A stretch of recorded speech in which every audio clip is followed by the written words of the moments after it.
Secretaría de Educación Pública, Gobierno de la República.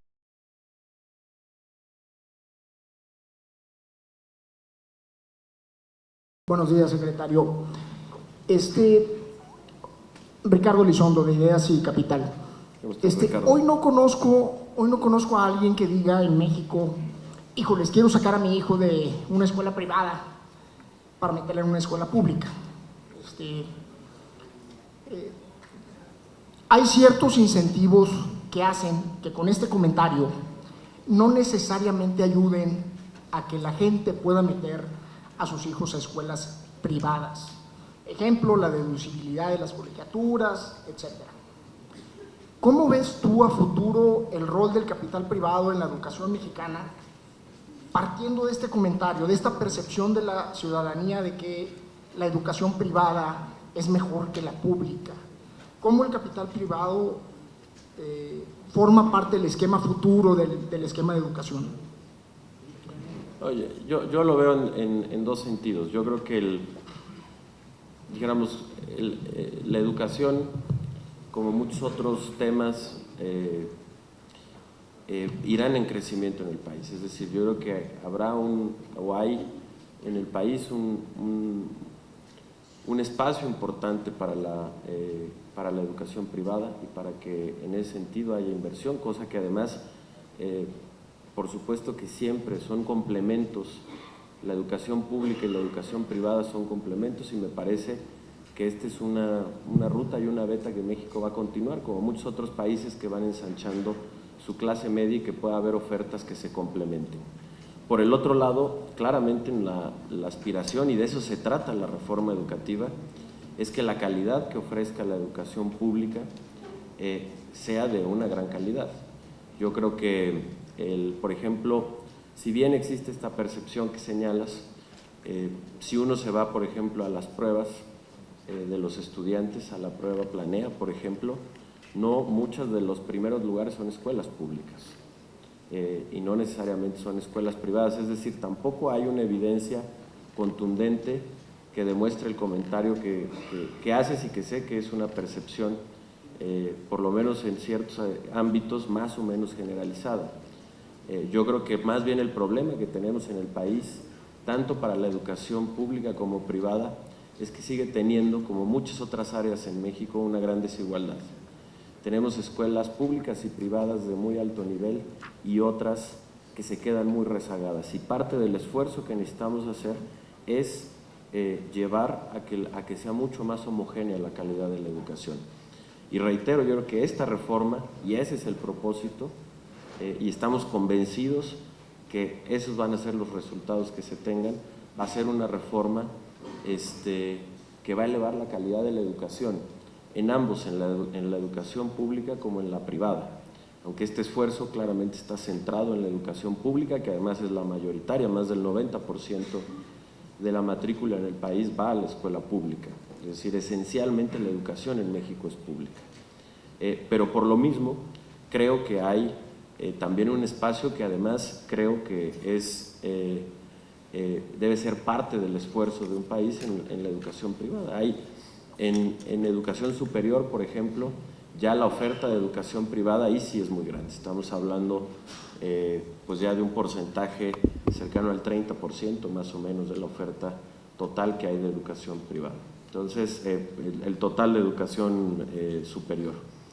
Entonces, ese sería un poco el comentario que haría. Y de verdad, reiterar que yo creo que y ahí está la evidencia, la educación pública, en términos generales, no está rezagada respecto a la privada. Depende qué escuelas, depende de muchos otros factores, y reitero, esta reforma, estamos convencidos, va a subir la calidad de la educación. Buenos días, soy Genaro Hurtado. Y Aurelio, mi pregunta, hablando de educación superior, ¿cuál es tu visión respecto del programa Empresa Escuela y cómo las organizaciones podemos ser más activas, jugar un rol más activo dentro de este programa? Bueno, yo creo que ya no lo mencioné en esta exposición, pero dentro de estos pilares que les comenté y les expliqué de la reforma educativa, hemos fijado como orden para poder trabajar 7 prioridades. Y una de ellas tiene que ver con mejorar la vinculación, hacer mucho más eficiente y eficaz la vinculación entre el mundo educativo y el mundo productivo, que hoy en México desafortunadamente está muy disociado. Y eso nos está llevando, por lo menos en algunos sectores de la economía mexicana, algunos de ellos los más dinámicos, a tener una paradoja en la que tenemos jóvenes o que no encuentran empleo, o que no encuentran empleo en lo que estudiaron o para lo que se prepararon, y al mismo tiempo empleadores que no están encontrando el capital humano suficiente para lo que quieren. Y esto además tiene una lógica muchas veces no solo nacional, sino particularmente regional. Y parte de que, por ejemplo, en México, y eso es algo que estaremos también haciendo y presentando a mediados de año, no hay o no ha habido un gran proyecto de orientación vocacional, entre algunas cosas, que permita con mucho detalle, de acuerdo a las vocaciones económicas regionales del país, pues poder informar tanto a las universidades o a los tecnológicos como a los jóvenes dónde están las carreras que realmente están demandando empleo y cuáles no. Por otro lado, un gran proyecto que estamos haciendo y que es una gran apuesta es la educación dual. El modelo de educación dual se desarrolló en Alemania, lleva muchas décadas en Alemania. Es, en términos simples, un modelo en donde en las instituciones de educación, ya sea de educación media superior o de educación superior, se ofrece, perdónenme, se ofrece la teoría y de manera inmediata los jóvenes están ya trabajando en alguna empresa, con una vinculación directa con la práctica. El 60% de los jóvenes alemanes han pasado por el sistema de educación dual, no por un sistema universitario. Y es una de las explicaciones, no la única, pero es una de las explicaciones de por qué Alemania tiene una de las tasas de desempleo más bajas de Europa, ¿no? Mientras hay países como España que tienen desempleo juvenil por encima del 20%, en el caso de Alemania es de un dígito nada más. Y tiene que ver con esa vinculación tan estrecha entre la preparación y el mundo laboral. Nosotros firmamos un convenio con el gobierno alemán para hacer el modelo de educación dual en México, siguiendo su modelo pero adaptado a las necesidades del país. Esto es algo que ya existe, ya funciona, pero que tiene todavía una escala pequeña, básicamente de programa piloto, pero que la idea, y en eso hemos estado platicando con las cámaras empresariales, tenemos ya convenios firmados con ellos, y va a ser algo que le vamos a empezar a dar una escala nacional, y que es donde yo también invitaría a todos los que estén interesados a que las empresas se sumen a este proyecto que le puede dar también una transformación y darle una revaloración a la educación tecnológica, que es fundamental en un país que además sigue creciendo con manufacturas cada vez de mayor valor agregado, y que eso puede ser y es una gran apuesta que tenemos, ¿no? Y yo creo que esa es la gran apuesta que tenemos acá.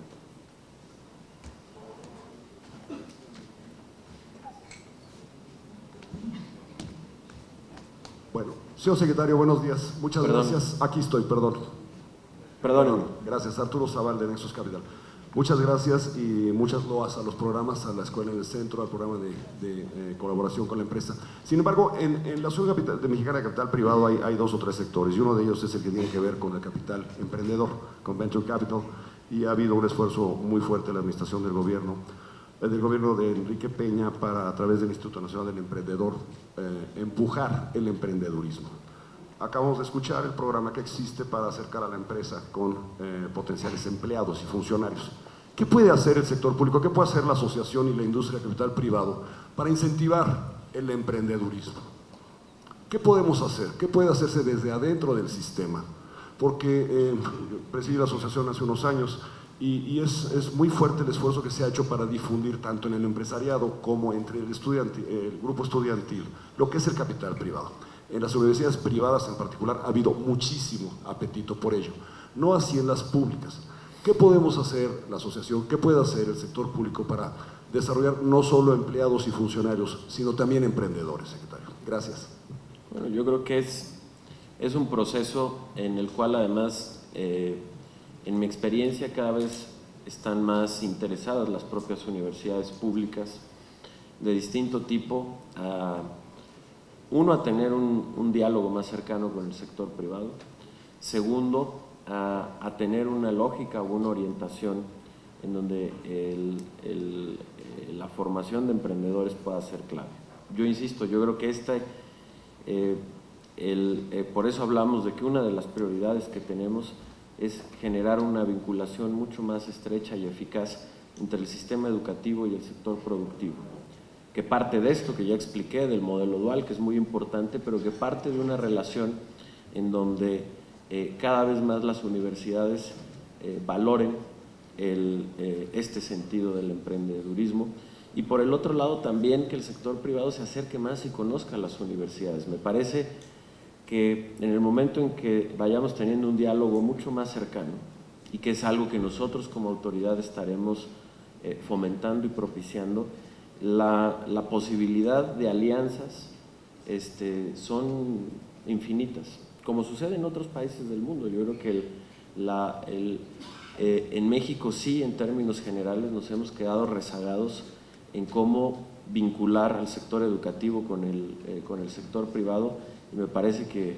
bueno, pues ahí las rutas son múltiples y es parte de nuestras prioridades, particularmente para la educación media superior y superior, de poder ir generando estas vinculaciones tanto al empleo como al emprendedurismo. Muchas gracias. Bueno, por acá. ¿Dónde? Perdón, no veo. Perdóneme. Soy Manuel Milán del Centro de Competitividad de Chihuahua. Dos temas breves. Hemos tenido mucho éxito con el CONALEP en acercar lo que ofrece en cuanto a técnicos a la industria. Ya en época del secretario Chaufet se hicieron programas que ya están empezando a generarnos alumnos para la industria, de acuerdo a las necesidades de la industria. No hemos tenido el mismo éxito con los tecnológicos regionales. Ahí es un poquito más difícil el que el ingeniero que está saliendo de los tecnológicos pueda entrar fácilmente a la industria, al grado de que estamos haciendo un diplomado en el centro para darle todo ese gap que le falta al ingeniero para entrar a la industria. Ese es un tema. El otro tema es con respecto a Planea, que comentó ahorita. Y bueno, déjenme, antes que eso, felicitarlos por la reforma. Creo que ha sido un paso excelente. En el tema de Planea, lo que tenemos nosotros en el centro aproximadamente 500 escuelitas públicas a las que apoyamos con sistemas de gestión. Estas escuelitas son notablemente académicamente mejores que las que no están en el programa nuestro, pero tenemos una dificultad para tener indicadores adecuados, y Planea no resuelve el problema, porque Planea es anual y es aparentemente solo en sexto año. Nos gustaría ver una evaluación más, lo más cercana posible, lo más frecuente posible, y no solo a sexto, sino a todos los años escolares. No sé si tengan dentro de la planeación futura el mejorar eso. Gracias. Sobre el primer tema, estamos trabajando muy fuerte con los institutos tecnológicos en que se pueda tener más esta apertura. Yo creo que el proyecto de los institutos tecnológicos es un proyecto pues relativamente nuevo y que va caminando muy bien. Entre institutos tecnológicos, universidades tecnológicas y politécnicas tenemos ya 800,000 alumnos que tienen además una tasa de empleabilidad mucho más alta que la de cualquier universidad en el país. El 80% en promedio de los jóvenes que están en estos institutos, antes de terminar sus estudios, ya tienen algún empleo. Es decir, son el sistema educativo que tienen la tasa de empleabilidad más alta en la educación superior, pero bueno, yo creo que hay que seguir trabajando en que se pueda tener una mayor vinculación con el CONALEP, ¿no? Sobre el segundo tema, aquí hay toda una discusión sobre cómo se debe, y no solo en México, es una discusión en el mundo sobre cómo y para qué se deben de utilizar las evaluaciones. desde nuestra óptica, y por eso es que lo hacemos así, y así es como hemos coincidido con el INEE, que es el Instituto Nacional de Evaluación, y con la propia OCDE, con quien hemos trabajado estos temas y ha avalado esta estrategia, es que al final del día la información, lo valioso de la información de la evaluación es para poder ir guiando la política pública.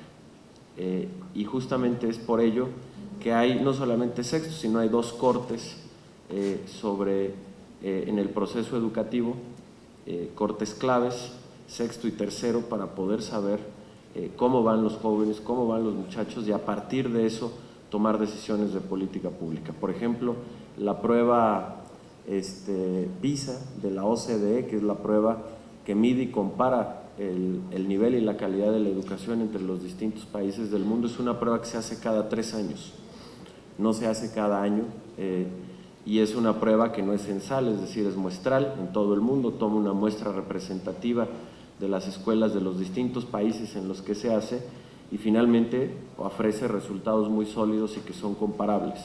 Entonces, el hacer una prueba para cada nivel o para cada año, creemos que no es necesariamente lo más útil o la mejor idea. Para eso están las calificaciones, y aquí lo que nosotros necesitamos es una prueba que vaya cortando por nivel educativo para saber cómo van los jóvenes, cómo va haciendo su evolución, cómo van los niños y los jóvenes, cuál va haciendo su evolución, y en función de ello tomar decisiones. Les pongo un ejemplo: los últimos resultados de Planea del año pasado, ¿qué resultados nos dieron? Pues uno, que los estudiantes de la Ciudad de México, los niños de la Ciudad de México, son los que tuvieron las calificaciones más altas, y los que estuvieron peor evaluados son, o los que tuvieron las calificaciones o el puntaje menos bueno, son en Tabasco, con lo cual además no hay una correspondencia directa, por ejemplo, con ingreso.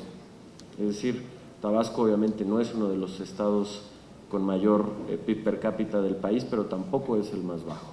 Entonces, estamos haciendo todo un plan junto con el gobierno del estado, primero para entender por qué Tabasco tiene esos resultados y cómo los podemos ir corrigiendo, y ese es tan solo un ejemplo de cómo podemos utilizar esas evaluaciones y por qué tenemos la programación que tenemos, que reitero es algo que ha sido platicado y además avalado por la propia OCDE en función de cómo ellos mismos también han ido estructurando las políticas de evaluación. Muy bien. Una pregunta. Bueno, pues les agradezco mucho a todos y que hayamos podido estar aquí. Gracias, María. Perdón el retraso que haya tenido que ser tan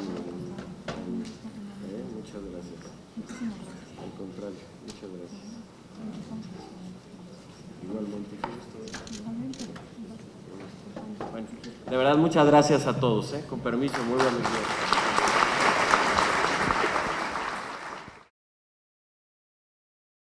Secretaría de Educación Pública, Gobierno de la República.